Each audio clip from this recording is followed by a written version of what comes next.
I slammed the front door shut, my heart pounding like a war drum in my chest.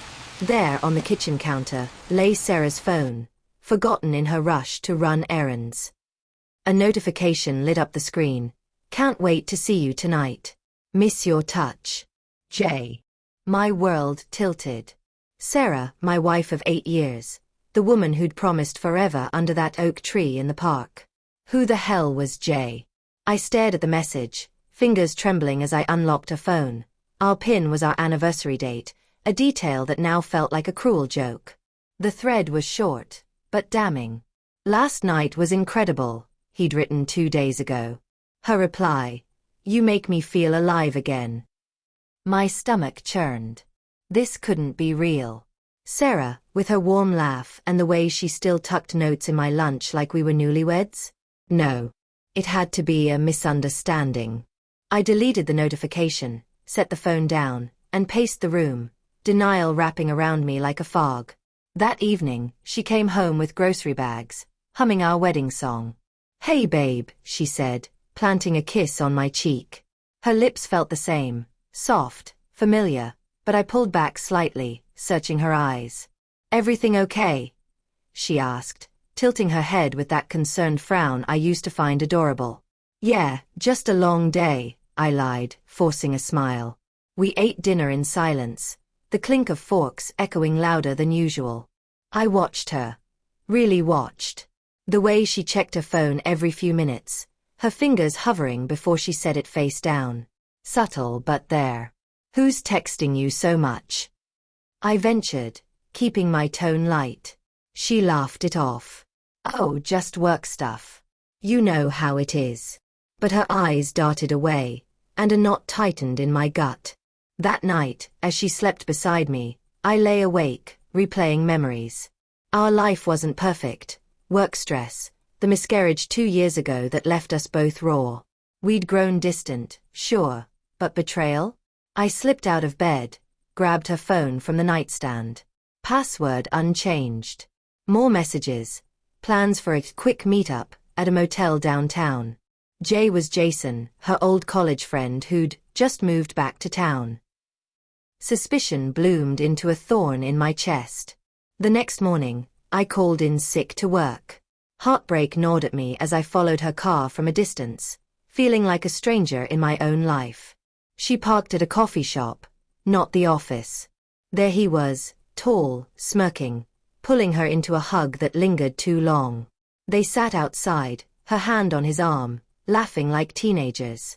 I gripped the steering wheel until my knuckles whitened, denial cracking under the weight of evidence. Why? Was I not enough? The man who'd held her through nights of tears, built our home brick by brick? I confronted her that night. Who's Jason?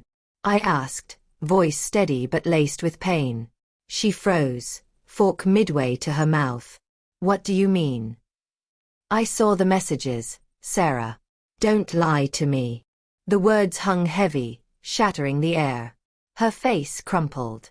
It's not what you think, she whispered, but tears welled up. Then, the flood. It started innocently, reconnecting over coffee. He listened when I didn't. One thing led to another. I was lonely, Mark. You've been so distant since. Everything.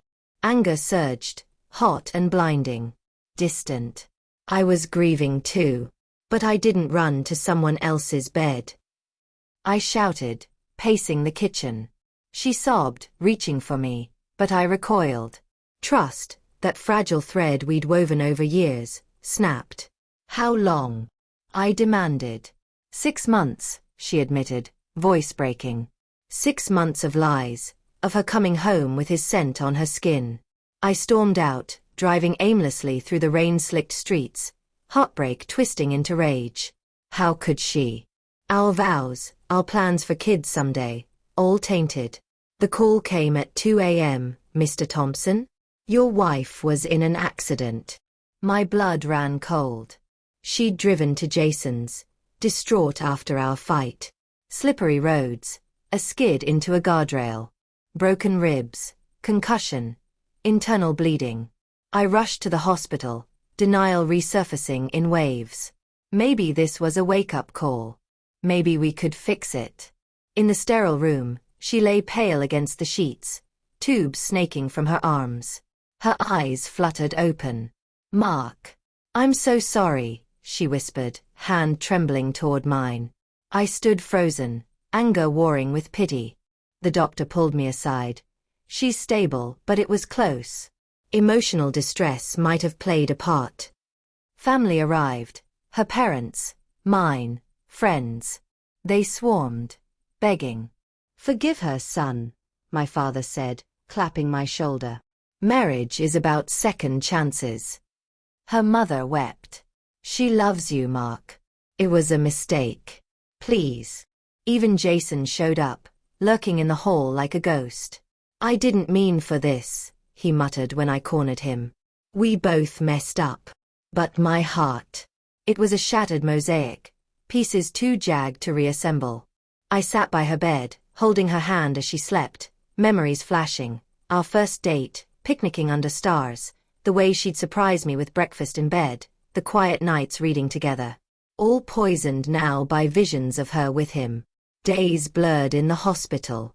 She improved, pleading daily. I ended it with him. "I'll do therapy, anything. I can't lose you." Everyone echoed her. Think of the good times. She's human. Pressure mounted, but inside, trust's collapse left a void. Anger faded to a dull ache, suspicion a permanent scar. How could I look at her without wondering? On the day she was discharged, I drove her home in silence. She reached for my hand at a red light. "Can we try?" she asked, voice small. I pulled away. "I don't know, Sarah. My heart. It's not the same."